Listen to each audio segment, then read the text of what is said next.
రాత పరీక్షలో మీకు థర్డ్ పేపర్ అయిన ఆర్థిక వ్యవస్థ మరియు అభివృద్ధిలో భాగంగా మన తెలంగాణ రాష్ట్రం యొక్క ఆర్థిక వ్యవస్థ మరి అభివృద్ధి గురించి తెలుసుకునే దశలో మనకు లాస్ట్ పార్ట్ అయిన యొక్క సేవల రంగం గురించి మనం ఇప్పుడు తెలుసుకుంటున్నాము.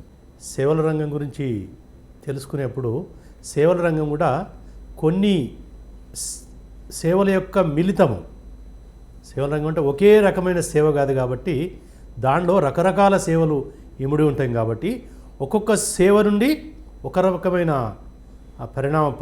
ప్రభావం ఉంటుంది కాబట్టి సో వాటిని మనము కొంచెం విడివిడిగా తెలుసుకోవాలి.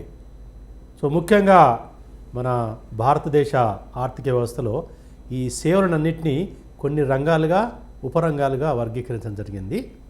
సో మన ఇదివరకు ఒక్కొక్క ఉపరంగంలో వచ్చిన మార్పులను చూసుకున్నప్పుడు మనకు ఈ ఫస్ట్ ఏదైతే హోటల్సు రెస్టారెంట్సు ఏవైతున్నాయో వాటి ద్వారా మనకు గణనీయమైన ఆదాయం వస్తున్నట్టు మనకు చెప్పడం జరిగింది. కొంతవరకు పెరుగుతున్నట్టు కూడా మనము చూడడం జరిగింది. ఇక ఇంకో ముఖ్యమైన అంశం ఏంటంటే ఆర్థిక సేవలు కూడా ఏదైతే బ్యాంకింగు ఇన్సూరెన్స్ వీటిలో కూడా కొంత మార్పు జరుగుతుంది. కానీ వాటి యొక్క వాటా తగ్గుతున్నట్టు మనకు ఇదివరకు గ్రహించడం జరిగింది. ఇక వీటిలలో కొన్ని కీలకమైన పాత్ర వహిస్తాయి. సో ఇవన్నీ కూడా మన తెలంగాణ రాష్ట్ర అభివృద్ధిలో భాగంగా ఉన్నప్పుడు కూడా దీనిలో కొన్ని కీలకమైన అంశాలు ఉన్నాయి. ఎందుకంటే అన్నిపై అభివృద్ధి చెందాలంటే సేవల రంగం ద్వారా మొత్తం రాష్ట్ర ప్రగతి జరగాలంటే వాటిలో మనకు కీలకమైన ఉపరంగాలేంటి, మొత్తం సేవల రంగము కాకుండా దానిలో ముఖ్యమైన అంశాలను మనం ఎంచుకొని ఈ కొన్ని ఉపరంగాలు ముఖ్యంగా తెలంగాణ రాష్ట్ర అభివృద్ధిలో పాలు పంచుకుంటున్నాయి. కాబట్టి ఏవైతే కీలకమైనవి, ఏవైతే మనము అభివృద్ధి చెందడానికి ఆస్కారం ఉందో వాటిపై కేంద్రీకరించాల్సిన అవసరం ఉందనేది భావించడం జరిగింది. సో దాని దృష్టితోనే మన దగ్గర కొన్ని ముఖ్యమైన సేవల రంగాన్ని ప్రభుత్వం ఎంచుకోవడం జరిగింది. వాటి గురించి ముఖ్యంగా మనం ఇప్పుడు తెలుసుకుందాము. సో అలాగని మిగతా రంగాలు ఏవైతే ముఖ్యంగా బ్యాంకింగు, తర్వాత ఇన్సూరెన్సు, తర్వాత రియల్ ఎస్టేటు, కొంత పబ్లిక్ అడ్మినిస్ట్రేషను, తర్వాత ఎడ్యుకేషన్ హెల్త్ పరంగా ఇవి కొంతవరకు ముఖ్యమైనప్పటికి కూడా వాటి ద్వారా అభివృద్ధి అంత జరుగుతుందనేది మనము భావించలేము. ఇక్కడ ముఖ్యంగా పబ్లిక్ అడ్మినిస్ట్రేషన్ అన్నప్పుడు బేసికల్గా పరిపాలన సజావుగా జరగాలంటే కొన్ని సేవలు అందించాల్సిన అవసరం ఉంది. సో కాబట్టి అది అభివృద్ధికి ప్రత్యక్షంగా అభివృద్ధికి దోహదపడకపోవచ్చు, బట్ పరోక్షంగా అవసరం ఉంటుంది. సో కాబట్టి ఏవైతే ముఖ్యంగా మనకు తెలంగాణ రాష్ట్ర అభివృద్ధికి కీలక అంశాలుగా పరిగణించినామో వాటిని దృష్టిలో పెట్టుకుంటే మనకు ముఖ్యంగా 2-3 రంగాలు కీలక ఉపరంగాలుగా పరిగణించడం జరిగింది. వాటిలో మన తెలంగాణ ప్రభుత్వము కృషి చేయడానికి అవకాశం ఉంది, ఆస్కారం ఉంది, తద్వారా అభివృద్ధి చెందడానికి కూడా అవకాశాలు ఉన్నాయనేది గ్రహించడం జరిగింది. వాటిలో ఏంటంటే మనకు 2 రంగాలను కూడా మనం ఎంచుకున్నాము. ఎందుకంటే ప్రతిది కూడా అంత డీటెయిల్గా మనం చెప్పుకోవాల్సిన అవసరం లేదు. కొన్నిట్లో 2 రంగాలు ఏవైతుంటే అది మనకు పర్యాటక రంగము, తర్వాత ఈ యొక్క ఇన్ఫర్మేషన్ టెక్నాలజీ ఐటీ రంగము. ఈ 2 చాలా కీలకమైనది గుర్తించడం జరిగింది. సో వీటి గురించి మనము ఇప్పుడు కొంచెం తెలుసుకుందాం. వీటి యొక్క ప్రాముఖ్యత ఏంటి అనేది మనము ఈ సూక్ష్మంగా మనము చెప్పుకోవాల్సిన అవసరము ఎంతైనా ఉన్నది. సో మొదట మనకు ఈ యొక్క పర్యాటక రంగం గురించి మనము తెలుసుకుందాము.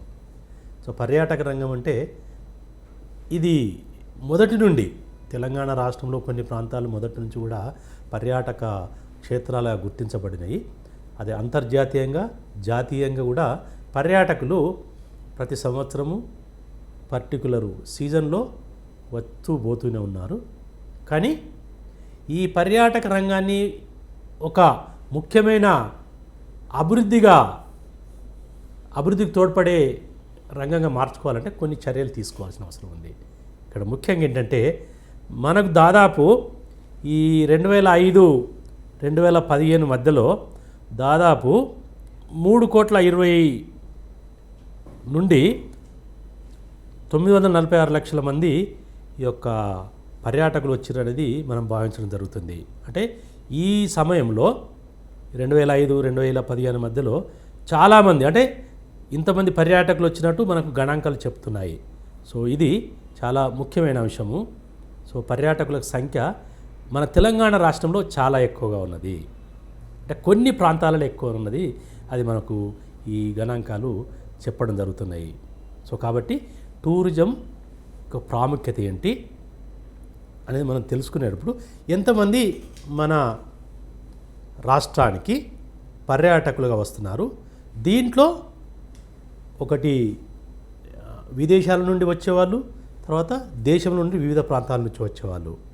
సో ఈ సంఖ్య దాదాపు 3 రెట్లు పెరిగింది. 2005 నుండి 2015 దశాబ్ద కాలంలో పర్యాటకుల సంఖ్య పెరిగినట్టు మనకు గణాంకాలు చెప్తున్నాయి. ఓకే, సో కాబట్టి ఈవెను తెలంగాణ రాష్ట్రము ఏర్పడకముందు ఆంధ్రప్రదేశ్లో భాగంగా ఉన్నప్పుడు కూడా టూరిజము ఒక ముఖ్యమైన అంశంగానే ఉండడం జరిగింది. ఎందుకంటే తెలంగాణ ప్రాంతంలో కొన్ని ప్రాంతాలు పర్యాటక కేంద్రాలుగా గుర్తించబడడం జరిగింది. సో ముఖ్యంగా ఏ ఏ జిల్లాలు వేటికి ప్రసిద్ధి అనేది మనం స్థూలంగా తెలుసుకునే ముందు మనకు ఈ యొక్క జాతీయంగా మన దేశంలో టూరిస్టులకు మన కరీంనగర్ డిస్ట్రిక్టు, ఆదిలాబాద్ డిస్ట్రిక్టు చాలా ప్రఖ్యాతగాంచినాయి. అంటే ఈ డిస్ట్రిక్ట్స్ వివిధ కారణాల వలన మన దేశంలోని పర్యాటకులు ఎక్కువ మంది ఈ డిస్ట్రిక్ట్కి వస్తున్నట్టు మనకు గణాంకాలు చెప్పడం జరిగింది. ఇక అంతర్జాతీయంగా విదేశీ పర్యాటకులు రావడానికి ముఖ్యంగా ఇప్పుడు హైదరాబాదు, రంగారెడ్డి ఈ 2 రాష్ట్రాలకి, ఈ 2 జిల్లాల్లోనే ఎక్కువ మంది టూరిస్టులు వచ్చేవాళ్ళు. అంటే సో హైదరాబాదు, రంగారెడ్డి వాటికి విశిష్ట గురించి మనం తర్వాత తెలుసుకుందాము. ఎందుకంటే ఎక్కువ మంది పర్యాటకులు, ఉదాహరణకి ఏదంటే పోయిన సంవత్సరము దాదాపు 1,26,000 వీళ్ళు విదేశీ పర్యాటకులు వస్తే దాంట్లో 1,20,000 మంది హైదరాబాద్, రంగారెడ్డిలోని ప్రదేశాలను చూడడానికి వచ్చినట్టే. అంటే చూడు, 1,26,000లో 1,22,000 ఈ 2 డిస్ట్రిక్ట్స్ను పర్యటించడానికి వచ్చారంటే ఈ యొక్క హైదరాబాద్, రంగారెడ్డి డిస్ట్రిక్ట్ల యొక్క ప్రాముఖ్యత అంతర్జాతీయంగా ఎలా ఉన్నదో మనము గుర్తుంచుకోవచ్చు. సాధారణంగా పర్యాటకులు వచ్చే సమయం కూడా సీజనల్గా ఉంటుంది. అంటే సో మనకు ఉన్న సమాచారాన్ని బట్టి ఏంటంటే ఎక్కువ మంది పర్యాటకులు జూలై నెలలో మన తెలంగాణకు వచ్చే అవకాశాలు ఎక్కువ ఉన్నాయి. సో కాబట్టి ఆ సమయంలో ఎక్కువ మంది టూరిస్టులు మన దేశానికి వస్తారు. ముఖ్యంగా ఈ యొక్క టూరిస్ట్ అంటే ఏ ప్రదేశాలకు విజిట్ చేస్తారంటే వాటిని మనం 3 రకాలుగా వర్గీకరించవచ్చు. అంటే వాటిని 3 రకాలుగా మనం ఒకటి ఏంటంటే పుణ్యక్షేత్రాలు, రిలీజియస్ ప్లేసెస్. సో మనకు తెలుసు తెలంగాణ రాష్ట్రంలో వివిధ ప్రాంతాలలో పుణ్యక్షేత్రాలు చాలా ఉన్నాయి. రెండవది మన తెలంగాణ రాష్ట్రం కూడా ఆర్కిటెక్చర్ మరియు హెరిటేజ్ బిల్డింగు, పాత పురాతన భవనాలు, ఈ ఆర్కిటెక్చర్కు సంబంధించిన కోటలు వాటికి వీటికి చాలా ప్రసిద్ధిగాంచింది. సో కాబట్టి ఈ యొక్క పర్యాటక కేంద్రాలు ఇవి కూడా వీటికి తర్వాత ఏంటంటే ప్రకృతి దృష్ట్యా నేచురల్ ఫ్యాక్టర్స్, ప్రకృతిగా కూడా కొన్ని టూరిస్ట్ ప్లేస్గా డెవలప్ కావడం జరిగింది. సో పర్యాటకులు వచ్చిన వాళ్ళు కొందరు ఒక్కొక్క దాని మీద కాన్సన్ట్రేట్ చేయొచ్చు, రిలీజియస్ పరంగా కానీ, లేకపోతే హెరిటేజు ఆర్కిటెక్చర్ సంబంధంగా, లేకపోతే ఈ యొక్క నేచురల్ పర్యాటక ప్రాంతాలుగా వాటిని విజిట్ చేయడానికి కూడా ప్రయత్నం చేయొచ్చు. ఇక మన తెలంగాణ రాష్ట్రంలో ఏ జిల్లాలు వేటికి ప్రసిద్ధి అంటే ముఖ్యంగా ఏ జిల్లాలకు పర్యాటకులు వస్తారంటే ఆ జిల్లాల్లో ముఖ్యమైనవి అంటే చాలా ఉంటాయి. ఒక్కొక్క జిల్లాలో ఒకటి రెండు ముఖ్యమైన ఏంటంటే ముఖ్యంగా వరంగల్ జిల్లా ఆర్కిటెక్చరు మరియు గుళ్ళు టెంపుల్స్కు ప్రసిద్ధి ఉన్నట్టు మనం చెప్పుకోవచ్చు. సో మనకు వరంగల్లో పాకాల రామప్ప లేకపోతే టెంపుల్స్ ఆర్కిటెక్చర్తో కూడినవి రిలీజియస్గా పుణ్యక్షేత్రాలు కూడా మనం పరిగణించడం కాబట్టి ఎక్కువ మంది వీటిని దర్శించడానికి పర్యాటకులు ఈ జిల్లాకి వెళ్తుంటారు. ఇక అఫ్కోర్స్ హైదరాబాద్ గురించి చెప్పాల్సిన మనం అవసరం లేదు. హైదరాబాద్లో అన్ని రకాల అటు పుణ్యక్షేత్రాలు ఉన్నాయి, తర్వాత ఆర్కిటెక్చర్ సంబంధించినవి, తర్వాత సహజంగా కూడా కొన్ని ఉన్నాయి. సో మనకు వీటిలలో చూసుకుంటే మనకు ఆర్కిటెక్చరు హెరిటేజ్ పరంగా మనకు తెలుసు.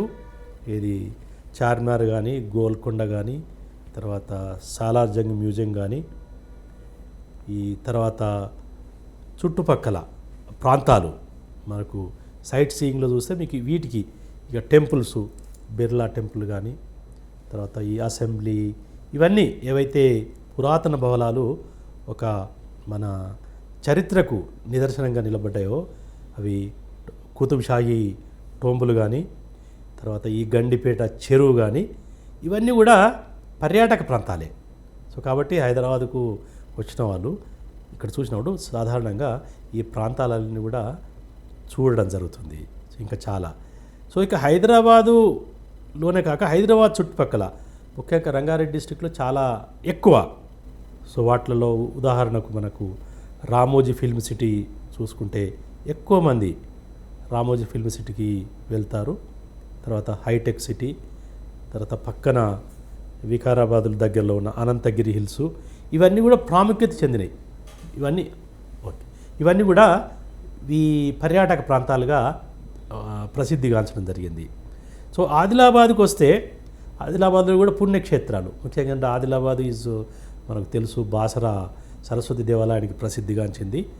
తర్వాత waterfalls, Kuntala waterfalls, అవి ప్రసిద్ధిగా నేచురల్గా, తర్వాత రిలీజియస్గా, ఈ రెండింటికి కూడా ప్రసిద్ధిగాంచింది. కాబట్టి ఇవి ముఖ్యంగా ఈ మన దేశంలో వచ్చే పర్యాటకులు ఎక్కువ మంది ఇటు పోవడానికి అవకాశం ఉంది. ఇక కరీంనగర్ డిస్ట్రిక్ట్కి వస్తే ఏంటంటే కరీంనగర్ డిస్ట్రిక్ట్లో చాలా పుణ్యక్షేత్రాలు ఉన్నాయి. సో వేములవాడ చూసుకోవచ్చు, తర్వాత ధర్మగిరి, ఇవి రకరకాల కొన్ని కోటలు, ఎల్లెందు, తర్వాత మొగల్టూరు కోటలు, లేకపోతే ఈ పార్కు నేచురల్గా డీర్ పార్క్ కానీ, లేకపోతే లోయర్ మానేరు డ్యామ్ కానీ, సరస్సులు, ఇవి కూడా పర్యాటక ప్రాంతాలుగా ఉన్నాయి.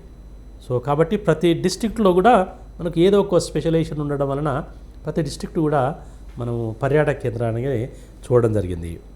ఇక ఖమ్మము జిల్లాకు వస్తే మొట్టమొదట మనకు దృష్టికి వచ్చిందంటే భద్రాచలము రిలీజియస్ పరంగా, తర్వాత నేలకొండ మన విగ్రహాలకు ఫేమసు, తర్వాత ఖమ్మం కోట, కిన్నెరసాని, మిగతా ప్రాంతాలు ప్రసిద్ధిగాంచినాయి. అంటే కిన్నెరసాని దాంట్లో రకరకాలు, అంటే ఒక జిల్లాలో అన్ని రకాల పర్యాటక ప్రాంతాలు ఉన్నట్టు మనము దీని ద్వారా తెలుసుకుంటాం. ఇక మహబూబ్నగర్ జిల్లాకు వస్తే రామేశ్వరము, నల్లమల ప్రాంతము, జూరాల ప్రాజెక్టు, ఇంకా చాలా చిన్నవి చాలా ఉన్నాయి. అవి లిస్టు మనం చూసుకుంటే చాలా ఎక్కువ అవుతుంది. సో కాబట్టి వీటి ముఖ్యంగా ప్రాముఖ్యత. సో మెదక్ జిల్లాకు వచ్చే వరకు మనకు ముఖ్యంగా వచ్చేది మెదక్ చర్చు, తర్వాత నిజాం సాగర్ ప్రాజెక్టు, తర్వాత మిగతా ప్రాంతాలు ఏవైనాయో. సో ఇక్కడ నల్గొండ డిస్ట్రిక్ట్లో కూడా మనకు నాగార్జునకొండ, తర్వాత పుణ్యక్షేత్రమైన యాదగిరిగుట్ట, ఇవి మనకు వస్తాయి. సో ఇక్కడ నిజామాబాద్ గురించి తెలుసుకున్నప్పుడు మనకు ఆ project Sriram Sagar, Pochampadu project, deer park, లేకపోతే నిజామాబాద్ కోట కూడా మనకు ప్రముఖంగా ఉన్నాయి. సో దీన్ని బట్టి ఏంటంటే ప్రతి జిల్లాలో కూడా కొన్ని పర్యాటక ప్రాంతాలు ఉన్నాయి. అది పుణ్యక్షేత్రాలు కావచ్చు, లేకపోతే ఆర్కిటెక్చర్ పరంగా కావచ్చు, లేదా సహజంగానే వాటర్ ఫాల్స్ కానీ, పార్కులు కానీ, రకరకాల సహజంగానే డెవలప్ అయిన పర్యాటక కేంద్రాలు ఉన్నాయన్నట్టు దీని సంగంగా చెప్పుకోవచ్చు. ఇక ఇంకో రకమైన టూరిజం ఇది ఏంటంటే ఇది బేసికల్గా ఇంకొక రకమైన టూరిజం యొక్క ప్రాముఖ్యత ఏంటంటే మెడికల్ టూరిజం. అంటే టూరిజం అంటే ఇదివరకు ఏంటంటే జస్ట్ ఏదో చూసిపోవడానికి కాకుండా ఒక ముఖ్యమైన ఉద్దేశంతో రావడం. సో ఈ మధ్యలో ప్రాముఖ్యత వహిందంటే తెలంగాణ రాష్ట్రం కూడా మెడికల్ టూరిజానికి ప్రసిద్ధిగాంచింది. దీనిని మన ముఖ్యమైన వనరుగా మలుచుకోవడానికి ఆస్కారం ఎక్కువ ఉందనేది. ఎందుకంటే మన దేశంలో ముఖ్యంగా దేశంలోని తెలంగాణలో ఎందుకంటే ఒక వ్యాధికి సంబంధించిన చికిత్స అందించాలంటే దాదాపు 1/8లో 8లో 1/1 అంటే 20% కంటే తక్కువ అంటే దాదాపు 16% మాత్రమే ఖర్చు అవుతుంది. అంటే ₹1 కనుక మిగతా దేశాలలో ఖర్చు అవుతే ఆ చికిత్సకు రోగానికి చికిత్స చేయాలంటే ఇక్కడ 16 నుంచి 20 పైసలు మాత్రమే ఖర్చు పెట్టాల్సిన అవసరం ఉంది. అంటే మీరు చూడండి ₹1 ఎక్కడ 16 నుంచి 20 పైసలు ఎక్కడ అంటే దాదాపు చికిత్సకయ్యే ఖర్చు చాలా తక్కువ. వేరే బయట దేశాల్లో రోగులకు ఇది ఒక ముఖ్యమైన ప్లేస్గా గుర్తించబడడం జరిగింది. ఎందుకంటే హైదరాబాద్ చుట్టుపక్కల ఏంటంటే ఈ యొక్క మంచి ఇన్ఫ్రాస్ట్రక్చర్ డెవలప్ అయింది. మెడికల్ టెక్నాలజీకి సంబంధించిన కానీ సో చికిత్సకు సంబంధించిన ఈ హాస్పిటల్స్ కార్పొరేట్ హాస్పిటల్స్ చాలా అధునాతమైన పరిజ్ఞానంతో అన్ని రకాల చికిత్సలకు అన్ని రకాల రోగాలకు చికిత్సలు చేసే అవకాశాలు మన తెలంగాణ ప్రాంతంలో తెలంగాణలో ముఖ్యంగా హైదరాబాద్ చుట్టుపక్కల డెవలప్ అయిందని గుర్తించడం జరిగింది. సో కాబట్టి దీన్ని ఒక ముఖ్యమైన వనరుగా మార్చుకోవడానికి అవకాశం ఉంది. సో కాబట్టి ఈ మధ్యలోనే ఎక్కువ మంది ఫారినర్సు బయట దేశాల వాళ్ళు మన రాష్ట్రానికి చికిత్స కోసం వస్తున్నారు. సో ఇది చాలా ముఖ్యమైన పర్యాటకము. ఎందుకంటే ఇది స్ట్రిక్ట్గా చూస్తే ఇది ట్రెడిషనల్గా చూస్తే టూరిజం కాకపోవచ్చు. బట్ ఏంటంటే దీనిలో మనకు అవకాశాలు ఉన్నాయి కాబట్టి ఈ యొక్క మెడికల్ టూరిజంలో దీన్ని ఒక ముఖ్యమైన అంశంగా పరిగణించవచ్చు. సో కాబట్టి మెడికల్ టూరిజంను మనము మలుచుకుంటే దీని ద్వారా ఇంకా అభివృద్ధి పొందడానికి అవకాశాలు ఎక్కువ ఉన్నాయి. ఎందుకంటే మనకు ఆల్రెడీ ఇన్ఫ్రాస్ట్రక్చర్ డెవలప్ అయి ఉన్నది. వాటిని సార్థకత చేసుకోవాలంటే మనం దీన్ని ఎంకరేజ్ చేయాల్సిన అవసరం ఉంది. సో కాబట్టి ఇది ఒకటి. ఇంకోటి ఏంటంటే ఒక కామర్షియల్ టూరిజం, వ్యాపార పర్యాటకం, వ్యాపార పరంగా కూడా. అంటే ఇక్కడ ఏంటంటే టూరిజం మనం చూడడానికి ఏం వస్తున్నాము, వ్యాపార కార్యకలాపాలు చేసుకోవడానికి. ఎందుకంటే మన హైదరాబాదు చుట్టుపక్కల ఏంటంటే మనకు ఈ యాక్టివిటీస్ చేయడానికి అన్ని రకాల సదుపాయాలు ఉన్నాయి. ఒకటి ఏంటంటే మన హైదరాబాద్ రాష్ట్రము వాతావరణ దృష్ట్యా మనకి ఎక్స్ట్రీమ్ వెదర్స్ లేదు. ఇది మంచి ముఖ్య లక్షణం. సో కాబట్టి ఇక్కడ ఈ హైదరాబాదు ప్రాంతాన్ని వీటికి మనం అనుకూలంగా ఉపయోగించుకోవచ్చు. రెండవ ఏంటంటే ఇది వెల్ కనెక్టెడ్. హైదరాబాదు రాష్ట్రము అన్ని మార్గాల ద్వారా అటు మనకు మంచి ఇంటర్నేషనల్ ఎయిర్పోర్ట్ ఉంది, తో మంచి రైల్వే కనెక్టివిటీ ఉంది, రోడ్ కనెక్టివిటీ ఉంది, అన్ని విధాలు కూడా అనుకూలమైన మధ్యగా ఉంది ఎటు. సో మధ్యస్థ ఇండియాలో చూస్తే మధ్యస్థ ప్రాంతంగా ఉన్నది కాబట్టి సో ఈ విధంగా లొకేషనల్ పాయింట్ ఆఫ్ వ్యూ కూడా ఈ యొక్క వ్యాపార సంబంధమైన కార్యకలాపాలు నెరవేర్చుకోవడానికి కూడా ఈ ప్రాంతం అనువుగా ఉందంటే ఇది ఒకటి. సో రెండవది ఏంటంటే ఈ టూరిజం తర్వాత ఏవైతే ఇన్ఫ్రాస్ట్రక్చర్ అవసరం ఉన్నాయో హోటల్స్ రెస్టారెంట్స్ అంటే అందుబాటులో. ఎందుకంటే టూరిజం వీళ్ళు కమర్షియల్ యాక్టివిటీ వచ్చేటప్పుడు వాళ్ళకు అకామిడేషను, హోటల్ అకామిడేషను, వాళ్ళకి కావాల్సిన సౌకర్యాలు, రోడ్సు, తర్వాత వీటికి సంబంధించింది అంటే అవి కూడా అనుకూలంగా ఉన్నాయి. సో కాబట్టి ఎవరైనా ఏంటంటే వీలైనంత వరకు ఎక్కువ వాళ్ళ యొక్క కార్యకలాపాలను ఈ ప్రాంతంలో మొదలు పెట్టుకోవడానికి అది రకరకాల రూపంలో ఏది ఒకసారి సెమినార్స్ ఇక్కడ కండక్ట్ చేసుకోవడం కానీ ఎందుకంటే ఒక మీటింగ్ పెట్టారనుకోండి, మీటింగ్ ఎక్కడ పెట్టాలనుకున్నప్పుడు అది హైదరాబాదును అనుకూలంగా ఉందంటే ఇక్కడ పెడితే బాగుంటుంది అనేది అదొకటి. తర్వాత కాన్ఫరెన్సెస్, రకరకాల కాన్ఫరెన్సెస్, అంతర్జాతీయ కాన్ఫరెన్సెస్ మనకు రెగ్యులర్గా జరుగుతుంటాయి. తర్వాత ఎగ్జిబిషన్స్ కూడా అనుకూలంగా కొన్ని ప్రాంతాలు, హైదరాబాద్లో కొన్ని ప్రాంతాలు ఎగ్జిబిషన్కి త్రూ అవుట్ ద ఇయర్ ఒక రకమైన ఒక ఎగ్జిబిషన్స్ ఎప్పుడూ ఉంటూ ఉంటాయి. ఒకటి దీనికి సంబంధించింది, ఒక వేరే దానికి సంబంధించింది కాబట్టి, బట్ ఎగ్జిబిషన్స్ అనేది ఎక్కువ ఉండనే ఉంటాయి. అది ఉదాహరణకు ఇంటర్నేషనల్ ఫిల్మ్ ఫెస్టివల్ జరగడం, తర్వాత international conference, bio Asian international conference, Indo global health care summit, తర్వాత బయోడైవర్సిటీ, ఈ మధ్యలో జరిగిన ఈ ఇంటర్నేషనల్ సమ్మిట్ ఏవైతే ఉన్నాయో వీటన్నిటిని కూడా హైదరాబాదు అండ్ పరిసర ప్రాంతాల్లో జరుపుకోవడానికి కారణం ఏంటంటే ఇక్కడ అనుకూలంగా ఉన్నది. సో కాబట్టి ఏంటంటే దీన్ని కూడా టూరిజం డెవలప్ చేసుకోవడానికి అవకాశాలు ఉన్నాయి. అంటే ఇంకా ఎక్కువ ఈ ప్రాంతాల్లో ఉన్న ఈ ఫెసిలిటీస్ని ఉపయోగించుకోవడానికి అవకాశాలు ఉన్నాయి. సో కాబట్టి ప్రభుత్వం కూడా ఈ దృష్ట్యా ఆ type of tourism, medical tourism, తర్వాత కామర్షియల్ టూరిజం వీటన్నిటిని కూడా ఎంకరేజ్ చేసే దశలో ఉన్నదనేది ఈ సందర్భంగా మనము తెలుసుకోవచ్చు. వీటికి ప్రభుత్వం ఈ మధ్యలోనే ముఖ్యంగా ఏంటంటే ఈ యొక్క పర్యాటక ప్రాంతము, టూరిజము గురించి కూడా పెద్ద మొత్తంలో ఎఫెక్ట్ చేయడం జరుగుతుంది.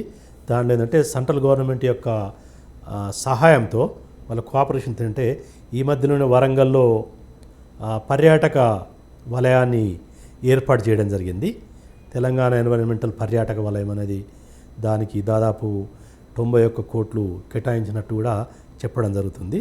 అంటే అక్కడక్కడ గుర్తించి ఏ ప్రాంతాల్లో మనము ఇంటిగ్రేటెడ్గా ఒక పర్యాటక క్షేత్రాన్ని నెలకొల్పాలి. సో దానిలో వరంగల్లో ఆల్రెడీ స్టార్ట్ చేసినట్టు మనకు దీన్ని బట్టి చెప్తుంది. అలాగే మహబూబ్నగర్ డిస్ట్రిక్ట్లో కూడా ఈ యొక్క ఎన్వైరన్మెంటల్ అంటే పర్యావరణ అనుకూలంగా ఈ టూరిజాన్ని అక్కడ కూడా డెవలప్ చేయాలనేది కూడా పరిశోధనలో ఉన్నది. సో కాబట్టి దీన్ని ఏంటంటే రాష్ట్ర ప్రభుత్వం ఏంటంటే ఈ టూరిజాన్ని కూడా ఒక ముఖ్యమైన ఆదాయ వనరుగా మార్చుకోవడానికి అవకాశాలు ఉన్నాయి. సో కాబట్టి ఏంటంటే ఈ మధ్యలో రాష్ట్ర ప్రభుత్వం చేపట్టే చర్యలు ఏంటంటే ఎక్కువ ఏవైతే వాస్తవానికి మంచి పర్యాటక కేంద్రాలుగా ఉన్నాయో వాటికి సరి అయిన ప్రోత్సాహం లభించకపోవడం వలన, వాటిని సరిగా డెవలప్ చేయకపోవడం వలన సో పర్యాటకులకు అనుకున్నంత లేదు కాబట్టి సో తద్వారా రావాల్సిన ఆదాయము అనుకున్న మేర రావడం లేదనేది. సో కాబట్టి రాష్ట్ర ప్రభుత్వం కూడా ఈ టూరిస్ట్ ప్లేసెస్ను ఐడెంటిఫై చేసి వాటిని డెవలప్ చేసే దశలో కొన్నిట్లో ఒక్కొక్క ప్రాంతంలో ఒక రకమైన పర్యాటక కేంద్రం అక్కడ ఉన్న సహజంగా ఉన్న వాటిని అభివృద్ధి చేయడం. సో ఆ దశలోనే ఉన్నది కాబట్టి రానున్న రోజుల్లో ఈ యొక్క టూరిజం అనేది ముఖ్యమైన ఆదాయ వనరుగా వచ్చే అవకాశం ఉందండి. ఎందుకంటే ఈ టూరిజం వలన ముఖ్యంగా ఏంటంటే దీని వలన ఏంటంటే మనకు ఎక్కువ ఖర్చు ఉండదు, మూలధనం ఎక్కువ అవసరం లేదు పర్యాటక ప్రాంతాలకు. దానివల్ల ఏంటంటే ఎక్కువ మందికి ఉపాధి అవకాశాలు లభించే ఆస్కారం ఎక్కువ ఉంది. ఇది ఎక్కువ ఏంటంటే శ్రమతో కూడుకున్నదే, ఏది మూలధనంతో కూడుకున్నది తక్కువ కాబట్టి ఎక్కువ మంది పర్యాటకులు వస్తే ఆ ప్రాంతంలో ఉన్న వివిధ వర్గాలకు ఆదాయ వనరుగా మారడం జరుగుతుంది. సో వాళ్ళకు కాబట్టి ప్రత్యక్షంగా పరోక్షంగా కూడా టూరిజంపై ఎక్కువ మంది ఆధారపడడానికి అవకాశం ఉంది. సో కాబట్టి ఇది ఎంత ఎక్కువ ప్లేస్లలో ఇది స్ప్రెడ్ అయితే అంత ఎక్కువ ఈ యొక్క సమతుల్యత కూడా రావడానికి ఆస్కారం ఉంటుంది. ఎందుకంటే ఆదిలాబాద్లో కొన్ని పుణ్యక్షేత్రం డెవలప్ అయ్యి లేకపోతే ఆ కుంటాల ప్రాజెక్టు డెవలప్ అయితే అక్కడ ప్రాంతం వారికి కూడా జీవనోపాధి కలుగుతుంది. అలాగే ఎక్స్ట్రీమ్లో ఇటు వరంగల్ కానీ ఇటు లేకపోతే మహబూబ్నగర్ కానీ అంటే వివిధ ప్రాంతాల్లో టూరిస్ట్ ప్లేసెస్ను డెవలప్ చేస్తుందంటే ఆ ప్రాంతాల వారికి జీవనోపాధి పెరిగే అవకాశాలు ఉన్నాయి. సో కాబట్టి ఏంటంటే దాని ద్వారా టూరిజంను కూడా మనకు సమానత్వం సాధించడానికి కూడా జాగ్రఫికల్గా అవకాశాలు ఎక్కువ ఉన్నాయి. సో అది ఇంపార్టెంట్. కాబట్టి ఏంటంటే ఈ యొక్క టూరిజం అనేది సేవల రంగంలో ముఖ్యమైన భాగంగా రాబోయే కాలంలో దీని యొక్క ప్రాముఖ్యత పెరిగే అవకాశాలు ఉన్నాయి. అది అంతర్జాతీయ పర్యాటకులకు కానీ లేకపోతే దేశీయ పర్యటనలకు కానీ ఇది చాలా ముఖ్యమైన పర్యాటక ప్రాంతము. తెలంగాణ రాష్ట్రము పర్యాటక ప్రాంతం కావడానికి అవకాశం ఉంది. సో సాధారణంగా కావచ్చు, లేకపోతే మెడికల్ టూరిజం కావచ్చు, లేకపోతే కామర్షియల్ టూరిజం. సో ఇవన్నిటికి సంబంధించిన అన్ని పరిస్థితులు అనుకూలంగా ఉన్నాయి కాబట్టి ఇది ఒక ముఖ్య అంశంగా మీరు భావించవచ్చు. ఇక రెండవ సేవల రంగంలో ఇంకొక ముఖ్యమైన అంశం ఏంటంటే మనము భారతదేశంలో తెలంగాణ రాష్ట్రము వాటా గురించి చూసుకున్నప్పుడు దాంట్లో ముఖ్యంగా ఈ యొక్క యాక్టివిటీస్ ద్వారా వచ్చే ఆదాయం ఎక్కువ ఉన్నట్టు గమనించింది. అదేంటంటే ఈ యొక్క సాంకేతిక పరిజ్ఞానము, ఐటీ, ఇన్ఫర్మేషన్ టెక్నాలజీ మరియు దానికి అనుబంధ యాక్టివిటీస్ ద్వారా ఎక్కువ ఆదాయం వస్తున్నట్టు మనం ఆల్రెడీ చెప్పుకోవడం జరిగింది. సో దాంట్లో అంటే తెలంగాణ రాష్ట్రము ఈ యొక్క ఐటీ సెక్టార్కు సంబంధించినంత వరకు కొంచెం మంచి పునాదులు ఉన్నట్టు మనం ఇక్కడ గ్రహించాలి. ఎందుకంటే ఇక ఐటీ అనేది మిగతా రాష్ట్రాలతో పోల్చుకుంటే హైదరాబాదులో కొన్ని ప్రాంతాలు మినహా హైదరాబాద్లో మంచి గట్టి పునాది వేయడం జరిగింది. ఎందుకంటే దీన్ని మనం ఐటీ హబ్గా అంతర్జాతీయంగా గ్లోబల్గా ఇక ఐటీ హబ్గా గుర్తించడం జరిగింది. సో ఇది ముఖ్యమైన స్ట్రాంగ్ ఫౌండేషన్గా మనం భావించవచ్చు. ఈ యొక్క ఐటీ రంగము, information technology and information technology enabled services ఏదైతే ఉందో అది ఆల్రెడీ స్ట్రాంగ్ ఉంది. అంటే దాదాపు ఈ హైదరాబాద్లోనే 1200 ఈ కంపెనీస్, ఇన్ఫర్మేషన్ టెక్నాలజీకి సంబంధించిన కంపెనీస్ ఉన్నట్టు అవి పెద్దవి కావచ్చు, చిన్నవి కావచ్చు, అన్నీ. ఇప్పుడు సాంకేతిక పరిజ్ఞానానికి ఐటీ సెక్టార్లో కూడా రకరకాల కొన్ని ఎక్కువ మందికి ఉపాధి కల్పించి, కొన్ని తక్కువ, రకరకాల ఉన్నప్పుడు కూడా పెద్ద మొత్తంలో ఈ హైదరాబాద్ చుట్టుపక్కల ఉన్నట్టు మనం గ్రహించవచ్చు. సో దీని వలన అంటే దాదాపు 4 లక్షల మంది ప్రత్యక్షంగా, ఇంకో 6-7 లక్షల మంది, 6.5 లక్షల మంది పరోక్షంగా ఈ సేవా రంగంపై ఆధారపడ్డారు. అంటే ఐటీ యొక్క సేవలపై ఆధారపడ్డారు. అంటే దాన్ని బట్టి చూడదంటే 10 లక్షల ఉపాధి, 10 లక్షల మందికి ఈ ఉపరంగం ద్వారా ఉపాధి లభిస్తుంది. సో హైదరాబాద్లో 10 లక్షల మంది దీని ద్వారా అంటే మనం గ్రహించుకోవచ్చు. సో హైదరాబాద్లో ఉన్న మొత్తం జనాభాలో దాదాపు 10-11 లక్షల మంది సో ఈ రంగంపై ఆధారపడి ఉంటే దాన్ని బట్టి మనము ఈ యొక్క ఐటీ రంగం యొక్క ప్రాముఖ్యత మనము గుర్తించవచ్చు. ఇది మన దగ్గరలో మొదట్లో ఈ యొక్క ఐటీ సెక్టారు మెల్లగా డెవలప్ చేయింది. సో స్టార్టెడ్ ముఖ్యంగా ఇది 1990 ప్రాంతంలో మెల్లమెల్లగా పెరుగుతూ వచ్చింది. తర్వాత గ్రాడ్యువల్గా ఇది ఐటీ అనేది ఒక సపరేటు ఏరియా కూడా డెవలప్ కావండి మనం. కాబట్టి ఏంటంటే హైటెక్ సిటీ అంటే మనకు ఇది సూచన ఏంటంటే hitech cities is known for IT sector, hitech city IT. So కాబట్టి ఒక పేరు కూడా పడిపోయింది. ఎందుకంటే ఈ ప్రాంతము యొక్క ఇన్ఫర్మేషన్ టెక్నాలజీ రంగానికి ప్రసిద్ధిగాంచిన ప్రాంతము. సో కాబట్టి హైదరాబాద్ అనగానే మనకు ముఖ్యంగా గోచరిందంటే హైటెక్ సిటీ. సో ఇది పర్యాటక ప్రాంతంగా కూడా గుర్తించబడ్డది. అంటే చూడండి, ఇది బేసికల్ ఆర్థికపరమైన అంశం కూడా ఇది ఒక పర్యాటక ప్రాంతం కూడా మనకు గుర్తించబడ్డట్టు ఈ సందర్భంగా మనం తెలుసుకోవచ్చు. సో గ్రాడ్యువల్ ఏంటంటే 1990 ఆ ప్రాంతంలో మెల్లమెల్లగా స్టార్ట్ అయ్యి ఇప్పుడు అంతర్జాతీయంగా ప్రాముఖ్యత వహించింది. ఎందుకంటే దాదాపు ప్రపంచంలో ఉన్న అన్ని ఈ యొక్క ఐటీ ఇన్ఫర్మేషన్ టెక్నాలజీకి సంబంధించిన సంస్థలు అన్నీ కూడా వాటి యొక్క బ్రాంచెస్ హైదరాబాద్ చుట్టుపక్కల ఉన్నాయి. సో మీరు ఏదైనా తీసుకోండి, దాని యొక్క ఉనికి మన హైదరాబాదు ప్రాంతంలో ఉన్నది, తెలంగాణ ప్రాంతంలో ఉన్నది. సో మీరు కొన్ని ప్రాంతాలు వెళ్తే మీరు చూడండి, ఎక్స్క్లూజివ్గా ఐటీ జోన్గానే గుర్తించబడడం జరిగింది. ఎక్స్క్లూజివ్గా ఇవి ఇన్ఫర్మేషన్ టెక్నాలజీ జోన్స్గానే.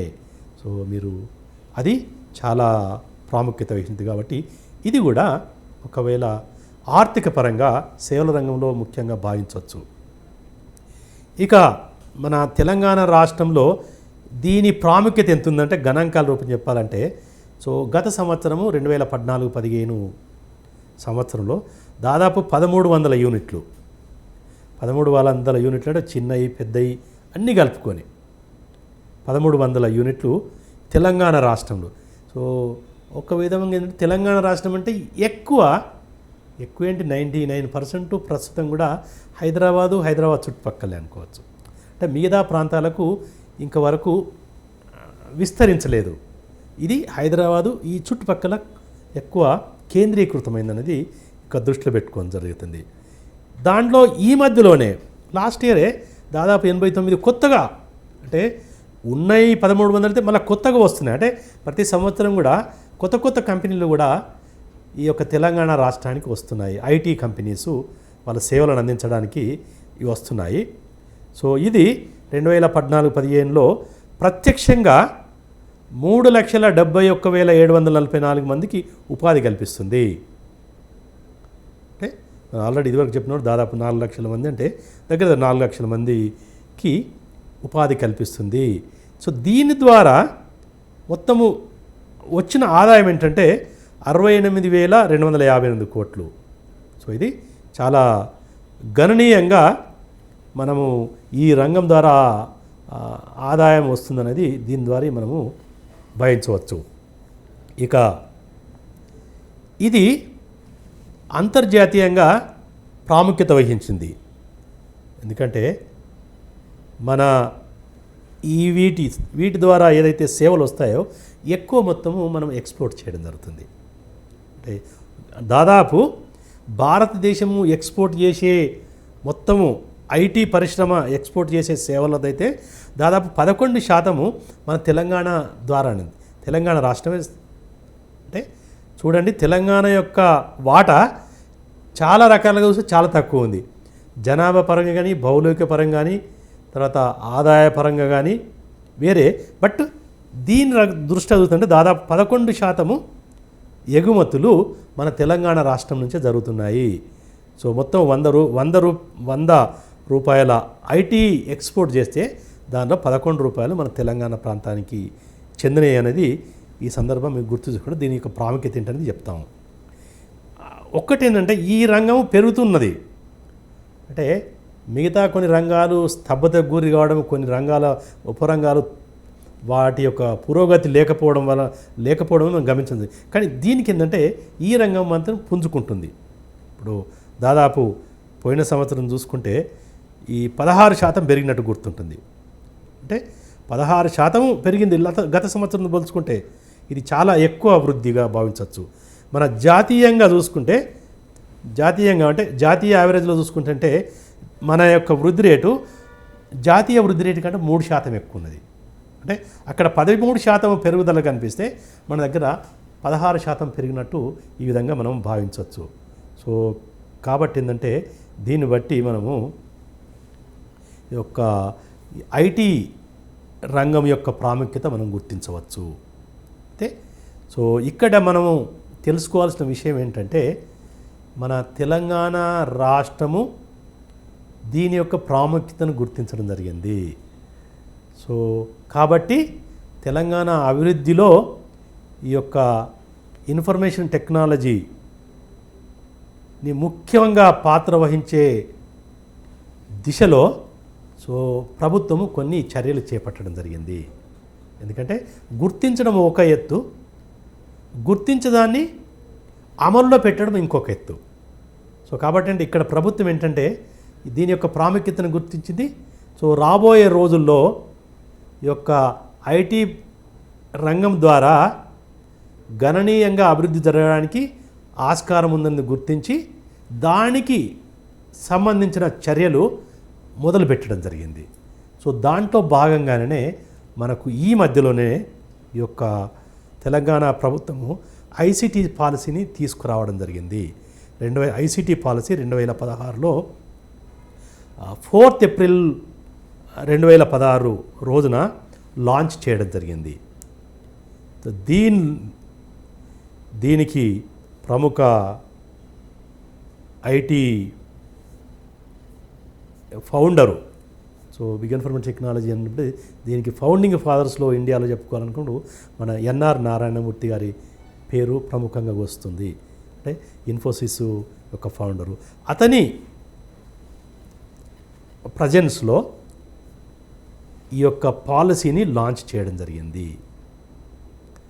సో ఈ పాలసీతో పాటు, ఎందుకంటే ఐసిటి పాలసీతో పాటు కొన్ని అనుబంధ చర్యలు కూడా అవసరమని గుర్తించేసి వాటికి సంబంధించిన వాటిని కూడా అమల్లో పెట్టడం జరిగింది, లాంచ్ చేయడం జరిగింది అదే రోజులో. అవి ఏంటంటే వాటికి రూరల్ టెక్నికల్ సెంటర్కి సంబంధించింది, ఇన్నోవేషన్కి సంబంధించింది, ఎలక్ట్రానిక్స్ అండ్ గేమ్స్కి సంబంధించినవి. సో ఇవన్నిటిని కూడా వాటితో పాటు డెవలప్ చేయడానికి పునాది వేయడం జరిగింది. అంటే ఫస్ట్ లాంచ్ చేయడం జరిగింది ఇది. సో ప్రభుత్వం యొక్క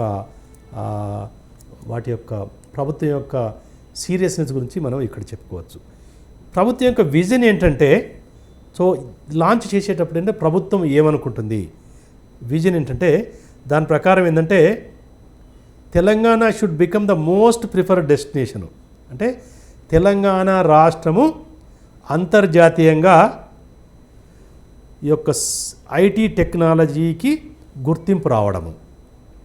అంటే ఎవరైనా అంతర్జాతీయంగా ఆలోచించినప్పుడు ఓకే తెలంగాణ రాష్ట్రము మంచి ప్రాంతము, అక్కడ పోవాల్సిన అవసరం ఉంది. అంటే ప్రిఫర్డ్ డెస్టినేషను. అంటే మనకు ఛాయిస్ ఇచ్చినప్పుడు వాటిల్లో మనము తెలంగాణ ప్రాంతానికి వెళ్తే బాగుంటున్నది, అది కావాలి. సో తెలంగాణ ప్రభుత్వం యొక్క విజన్ ఏంటంటే మన తెలంగాణ ప్రాంతము అంతర్జాతీయంగా ఈ ఐటీ సెక్టార్కు నిదర్శనంగా ఉండాలి. అంటే ప్రతి ఒక్కరు కూడా ఇక్కడ రావడానికి ముందుండాలి. అలాగే తెలంగాణ రాష్ట్రం కూడా ఏవైతే ఎమర్జింగ్ ఏరియాస్లు ఏవైతే ఉన్నాయో వాటిల్లో చాలా ముందుండాలి. అది ఐటీ టూల్స్కి సంబంధించింది కానీ, లేకపోతే వాటిని ప్రజలకు అందుబాటుకు తీసుకురావడం కానీ. ఎందుకంటే ఐటీను టూల్స్ను తెలుసుకోవడం ఒక ఎత్తు, వాటిని అమలులో ఇంకా డే టు డే యాక్టివిటీస్లో కూడా ఈ యొక్క ఐటీ సేవలను ఉపయోగించుకోవాల్సిన అవసరం ఉందనేది మన విజన్ క్లియర్గా చెప్పడం జరుగుతుంది. అలాగే ప్రతి పౌరుడు కూడా ఈ యొక్క ఐటీ సెక్టార్లో ముఖ్యంగా భాగస్వామి కావాలి.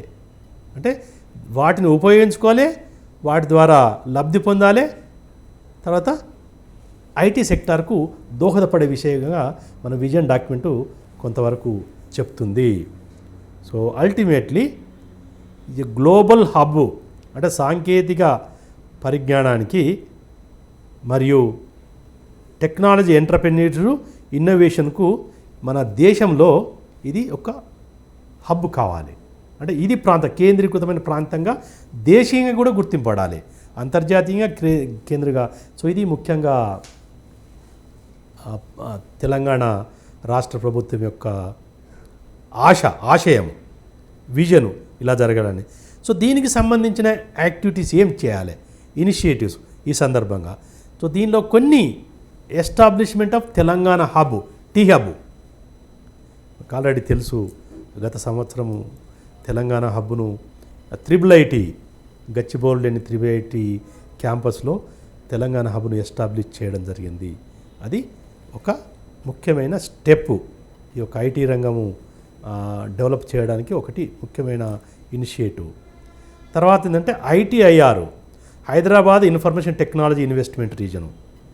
అంటే ఇది దీన్ని ఎస్టాబ్లిష్ చేయడం అనేది ఇంకొకటి. థర్డ్ ఏంటంటే ఇంక్యుబేషన్ సెంటర్ను ఎస్టాబ్లిష్ చేయడం, ఇమేజ్ ఇంక్యుబేషన్ సెంటరు, ఇది ఒకటి సాంకేతికపరమైన అంశము. తర్వాత ఏంటంటే ఇంతవరకు మనం ఏమనుకున్నాము, ఈ యొక్క IT sector, information technology and sector ఎక్కువ కేంద్రీకృతమైంది, హైదరాబాదు పరిసర ప్రాంతాలనే కేంద్రీకృతమైంది మనం గుర్తించదండి. అయితే ఈ ప్రభుత్వం ఏంటంటే దీన్ని వికేంద్రీకరించాలి, అంటే ఎంత ఎక్కువ వీలైతే అన్ని ఎక్కువ ప్రాంతాలకు స్ప్రెడ్ చేయాలి అవి. సో కాబట్టి ఈ వీళ్ళ యొక్క విధానంలో ఏంటంటే నెక్స్ట్ ఈ యొక్క క్యాపిటల్ సిటీ కాకుండా నెక్స్ట్ లెవెల్ సిటీస్ కూడా విస్తరించాలి. టైర్ 2, టైర్ 3 ఈ యొక్క ప్రాంతాలకు కూడా ఈ యొక్క ఐటీ అభివృద్ధిని విస్తరింపచేయాలి. సో అది హైదరాబాదు నుండి వరంగల్ కూడా ఈ యొక్క ఐటీ హబ్గా మారబోతుందనేది మనం ఈ సందర్భంగా తెలుసుకోవచ్చు, ముఖ్యంగా అన్ని ప్రాంతాల్లో. దీటితో పాటు మనం చెప్పుకున్నట్టంటే ICT, animation, gaming and electronic hardware policy, అంటే ఇదివరకు వీటితో పాటు ఏదో ఐటీ పాలసీ విజన్ డాక్యుమెంట్తో పాటు మిగతా 4 సంబంధమైన విధానపరమైన అంశాలను కూడా దృష్టి పెట్టినట్టు చెప్తాను. అదే ఈ యానిమేషన్, గేమింగ్, ఎలక్ట్రానిక్ హార్డ్వేరు వీటన్నిటికి సంబంధించింది. సో ఇంకొక అంశం ఏంటంటే ఈ ఐటీ రంగం అభివృద్ధి చెందాలంటే ఒక స్కిల్ డెవలప్మెంట్ అనేది తప్పక ఉండాలి. అంటే ఎందుకంటే ఉపాధి అవకాశాలు కూడా మన ఈ ప్రాంతం వాళ్ళకు లభించాలంటే ఐటీ సెక్టార్కు ఏదైతే అవసరం ఉన్న స్కిల్డ్ మ్యాన్ పవర్ను సప్లై చేయాలంటే ప్రస్తుతం ఉన్న పరిస్థితులు సరిపోతాయో లేదో కాబట్టి ఒకటి సంస్థను ఎస్టాబ్లిష్ చేయడం అంది టాస్క్ అంటారు, Telangana academy for skill and knowledge. తర్వాత ఇక తెలంగాణను డిజిటల్ తెలంగాణగా మార్చాలి దాని ప్రక్రియ. సో దాంతో భాగంగానే ప్రతి ఊరికి కూడా విలేజ్ డిజిటల్ సెంటర్స్ను ఎస్టాబ్లిష్ చేయాలి. సో ఇవన్నీ ఏంటంటే ఈ ఇనిషియేటివ్స్ ఒక ఐటీ హబ్బు, ఐటీని మనం అంతర్జాతీయంగా ఐటీ రంగంగా గుర్తింపు పొందాలంటే దీంట్లో మనము కొన్ని ఇటువంటి చర్యలు వీటికి సంబంధించిన అంశాలు ఉంటాయి. అంటే ముఖ్యంగా ఇక్కడ ఏంటంటే తెలంగాణ హబ్, టీ హబ్బు, బేసికల్గా టీ హబ్బు ఇది బేసికల్గా ఏంటంటే ఇట్ ఈజ్ ద విజన్. దీనిలో ఇదంటే మొత్తము కొన్ని ఇన్స్టిట్యూట్స్ కలిసి ముఖ్యంగా IIIT, Indian school of business, NALSAR and మిగతా ప్రైవేట్ సెక్టర్ లీడర్సు విత్ ప్రభుత్వ సహకారంతో దీన్ని ఎస్టాబ్లిష్ చేయడం జరిగింది. ఇది చెప్పడం జరిగింది, ఇది ఇక్కడోనే ఎస్టాబ్లిష్ చేయడం జరిగింది. అంటే దీని ద్వారా ఏంటంటే మనకు దీని యొక్క ముఖ్య ఉద్దేశం ఏంటిది, ఈ Telangana hub it should strive to attract best startups. అంటే ఏముంటుందంటే చాలా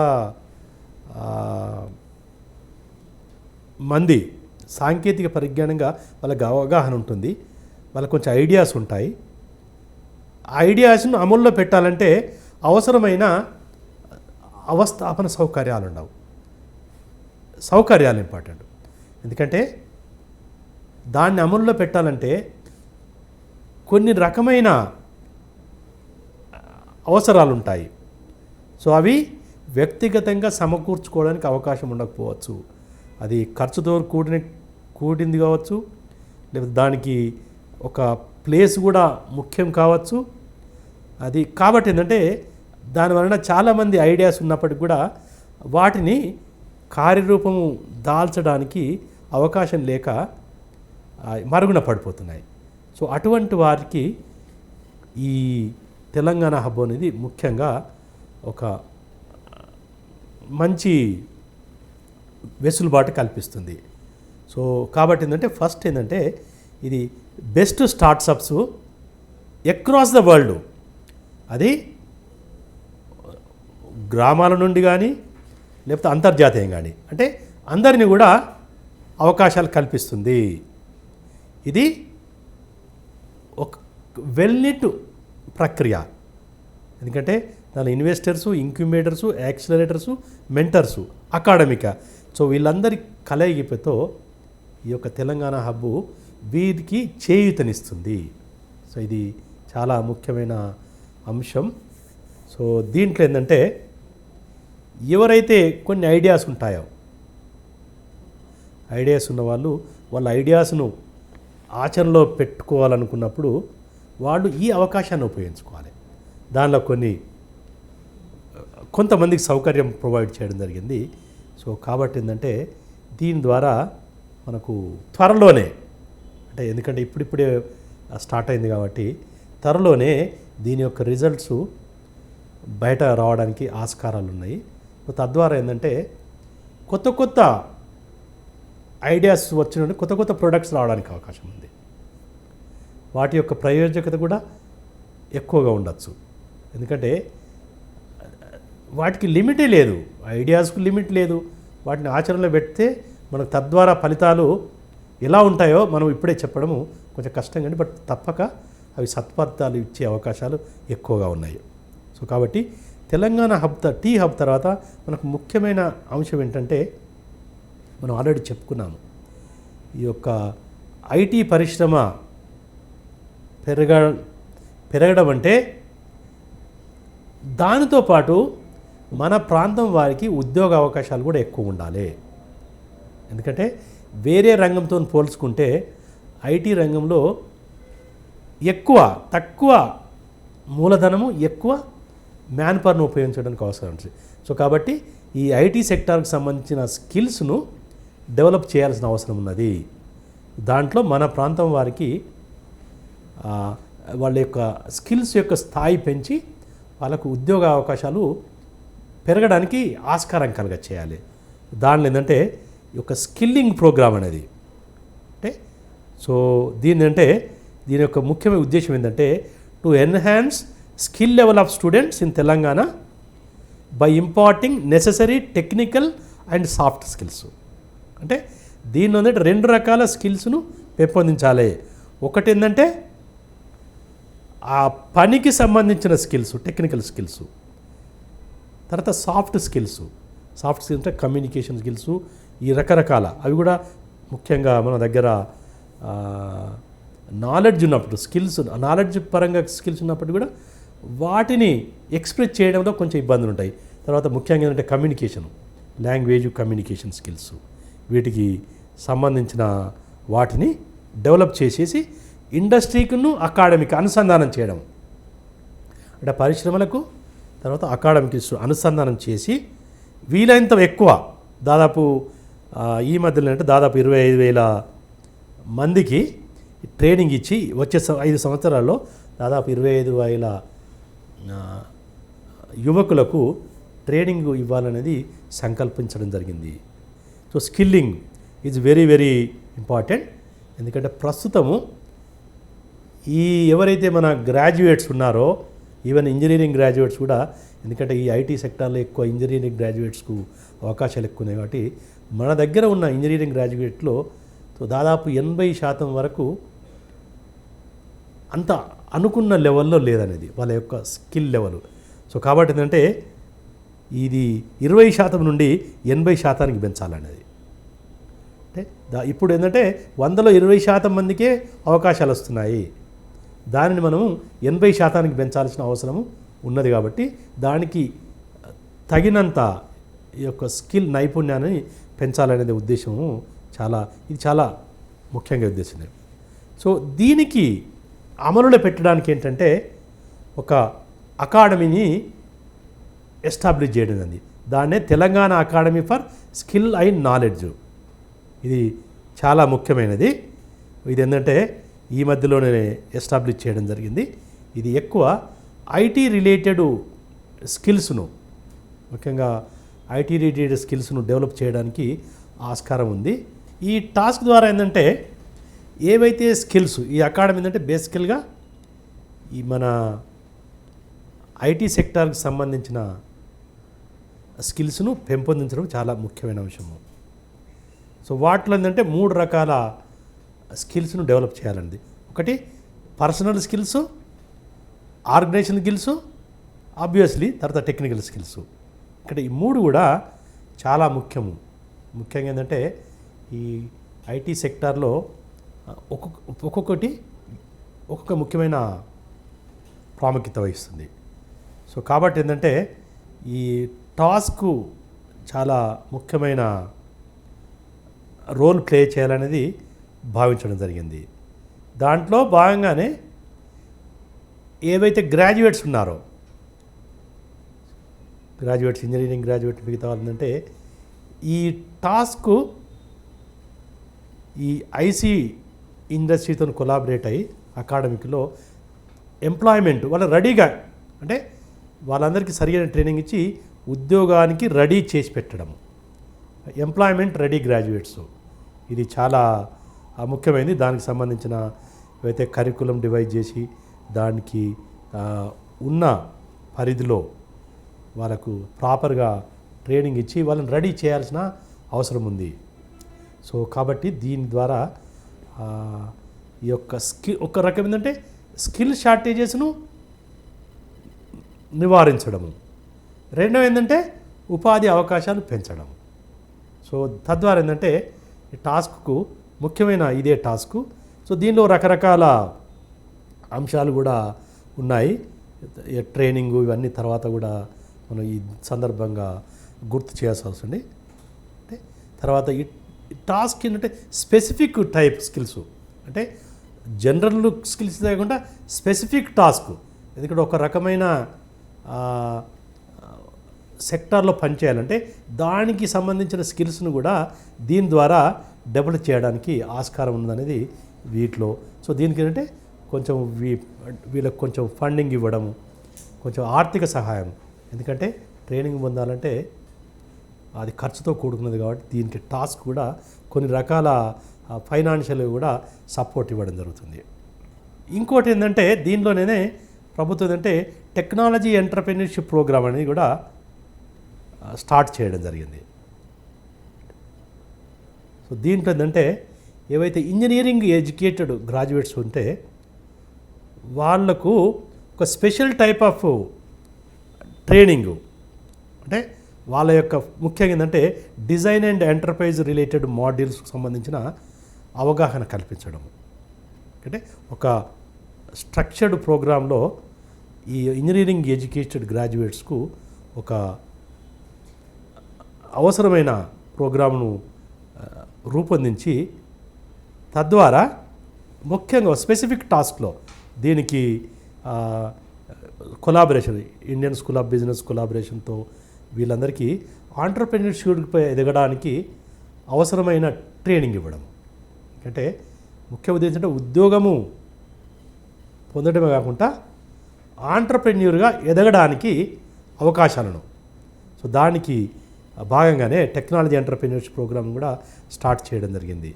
ఎందుకంటే ఈ మన దీంట్లో ఏంటంటే ఉద్యోగాలు వెతుక్కునే బదులు ఉద్యోగాలు ఇచ్చే స్థాయికి చేరాలనేది కూడా ఈ మన ప్రభుత్వం యొక్క ఉద్దేశం. సో కాబట్టి దానిలో రకరకాల ముఖ్యంగా పిల్లలు ఇంజనీరింగ్ గ్రాడ్యుయేట్స్ 3rd, 4th ఇయర్లో ఉండగానే గ్రాడ్యుయేట్గా వాళ్ళను బట్టి వాళ్ళ యొక్క ఇంట్రెస్ట్ని బట్టి ఈ దశగా ఇది టెప్లో భాగంగా ట్రైనింగ్ తీసుకోవడానికి అవసరమైన అవకాశాలు దీని ద్వారా కల్పించడం. దానికి టాస్క్ ఏదైతే ఆర్థిక పరంగా ఏవైతే కొన్ని అవసరాలు అంటే సబ్సిడీ, ఈ ప్రోగ్రాం యొక్క కాస్ట్ను కొంతవరకు భరించడానికి అవకాశాలు ఉన్నాయి. ఓకే, ఫైనల్గా ఏంటంటే ఈ ఐటీ సెక్టారు అంతిమ ఉద్దేశం ఏంటంటే ఒకటి ఆర్థికంగా ఈ సెక్టర్ ద్వారా ఎక్కువ ఆదాయము ఉద్యోగాలు లభించిన పూట అల్టిమేట్ ఏంటంటే మన తెలంగాణ రాష్ట్రము డిజిటల్ తెలంగాణగా మారాలి. డిజిటల్ తెలంగాణ మారాలంటే ప్రతి ఒక్కరు కూడా ప్రాంతంతో సంబంధం లేకుండా, దేనితో సంబంధం లేకుండా ప్రతి ప్రాంతము, ప్రతి ఇల్లు కూడా ఒక ఐటీని యూజ్ చేసుకునే దశగా మార్చాలి. అంటే వైఫై వీరంత వరకు వైఫై కనెక్షన్ ఎక్కువ ఇవ్వాలి. ఇప్పుడు ఈ మధ్యలో ఏంటంటే మన మున్సిపల్ కార్పొరేషన్లో ఆల్మోస్ట్ అందరికీ అందుబాటులో డిజిటల్ లిటరసీ చేయాలనేది ప్రభుత్వం యొక్క ఉద్దేశం. సో దీని ద్వారా ఏంటంటే రాను రాను ప్రతి ప్రాంతంలో సో మొదట్లో కొన్ని ప్రదేశాలకు లిమిట్ చేసి గ్రాడ్యువల్గా దీని పరిధిని పెంచి అల్టిమేట్లీ ఏంటంటే ఈ తెలంగాణ ప్రాంతము మొత్తం కూడా ప్రతి దశలో ప్రతి యాక్టివిటీస్లో కూడా ఈ యొక్క ఐటీని యూజ్ చేసుకోవాలి. అది ఈ గవర్నెన్స్ కానీ, ఈ మార్కెటింగ్ కానీ, ఈ సేవలు కానీ ప్రతిదీ కూడా ఈ ఐటీ యొక్క పరిజ్ఞానాన్ని ఉపయోగించుకొని తద్వారా అభివృద్ధి చెందడానికి ఆస్కారం ఉండాలనేది ఈ యొక్క తెలంగాణ ప్రభుత్వం యొక్క ఐటీ పాలసీ అని ఈ విధంగా భావించవచ్చు. సో కాబట్టి ఏంటంటే ఈ యొక్క సేవల రంగం గురించి మాట్లాడుకున్నప్పుడు ఈ యొక్క ఐటీ రంగం గురించి ప్రస్తావన తప్పక వస్తుంది. సో కాబట్టి మీకు సిలబస్లో కూడా ఇది ప్రత్యక్షంగా చెప్పినప్పుడు కూడా పరోక్షంగా మీకు ప్రశ్నలు వచ్చే అవకాశాలు ఉంటాయి. సో కాబట్టి ఈ యొక్క టూరిజం గురించి, ఇది గురించి, మొత్తం సేవల రంగం గురించి మీరు కొంచెం అవగాహన ఉంటే కొన్ని గణాంకాల రూపంగా ఉండొచ్చు, కొన్ని వీటి చర్యల ద్వారా సో ప్రభుత్వము ఏ చర్య తీసుకున్నది, తెలంగాణ హబ్బు యొక్క ముఖ్య ఉద్దేశం ఏంటి, ఇటువంటి క్వశ్చన్ రావడానికి ఆస్కారం ఉంటుంది. కాబట్టి మీరు వీటిపై కూడా దృష్టి పెడితే మీకు మార్కులు రావడానికి అవకాశం ఎక్కువ ఉన్నది.